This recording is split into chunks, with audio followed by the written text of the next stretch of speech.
Apa yang harus dilakukan seorang janda ketika dia ditinggal wafat oleh suami? Ketika usia 35, 40, 45, mungkin di awal-awal 50. Nah, apakah dia memilih menikah atau dia memilih untuk tetap menjanda? Pilihannya yang mana?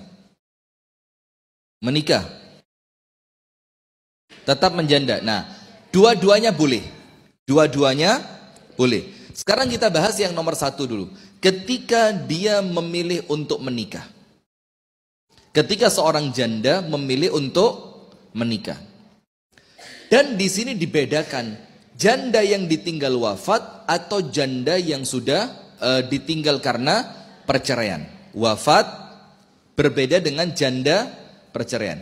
Kalau kasusnya seorang janda yang ditinggal wafat, ketika dia memilih untuk menikah lagi, nomor satu, perhatikan, apa yang harus dia lakukan? Nomor satu, memilih pasangannya yang pas.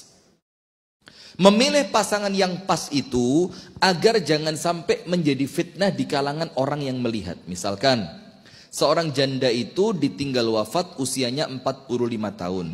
Terus dia pilih seorang laki-laki usianya 21. Jadi omongan enggak? Jadi omongan apa enggak?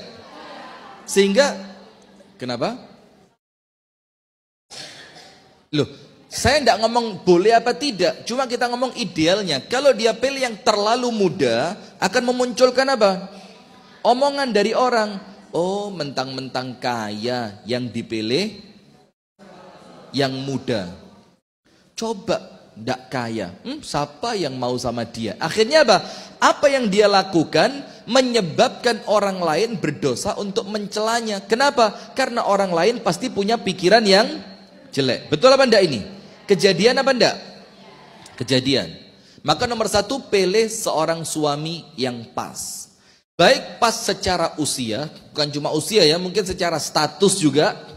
Kalau dia mungkin seorang duda juga, atau dia seorang perjaka tapi usianya juga tidak terlalu muda, atau dia yang lebih tua dari Anda tapi ya pokok cari yang usianya pas, secara status juga pas, dan cari seorang suami yang minim konflik supaya Anda tidak tersakiti nanti Anda jadi baperan, mentang-mentang saya janda, saya dizolimi seperti ini. Nah itu karena apa? Karena boleh jadi salah di awal ketika memilih pasangan. Nah, apalagi ketika suami yang Anda pilih untuk menutup jandanya Anda, itu seorang suami yang sudah beristri.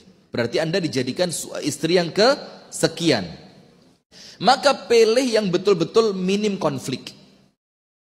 Cari yang pantas, seorang laki-laki yang pantas. Supaya apa? Anda tidak menjanda dua kali.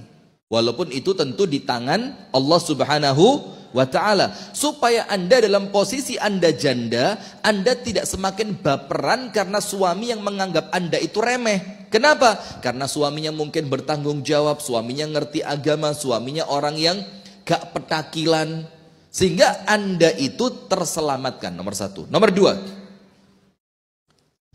jangan pernah sekalipun, kecuali ditanya, jangan pernah sekalipun Anda menyebut kebaikan suami Anda yang wafat di depan suami Anda yang baru.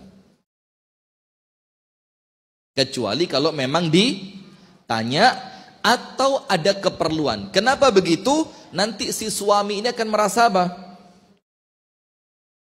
Dibanding-bandingkan. Karena begini Bu, janda wafat beda dengan janda cerai. Kalau janda wafat, suami tetap di hati. Kalau janda cerai boleh jadi mangkel dalam hati karena suaminya itu menceraikannya atau dia malah yang menuntut cerai. Nah, maka kalau Anda janda wafat, kalau ada kasus janda wafat, maka jangan sekalipun menyebut kebaikan suami yang sebelumnya di depan suami yang baru, kecuali di depan anak-anaknya dengan suami yang sebelumnya. Bapakmu Masya Allah, tidak ada yang bisa mengalahkan. Tapi kalau di depan suami yang sekarang, jangan. Yang ketiga, ketika Anda janda wafat dan Anda memilih untuk menikah, harus totalitas seperti menikah yang pertama. tetap ngelayani suami dengan semaksimal mungkin, tetap taat kepada suami dengan semaksimal mungkin, tetap menjadikan suami yang nomor satu. Karena biasanya kalau sudah janda, itu dia merasa apa? Ala wis opo onoe, gelem yang ini gak gelem, ya wis. Nah, ini tidak bisa. Karena ketika Anda memutuskan menikah, maka Anda itu memutuskan untuk mengabdi kepada seorang suami. Kecuali kalau Anda memang dari awal tidak memutuskan menikah.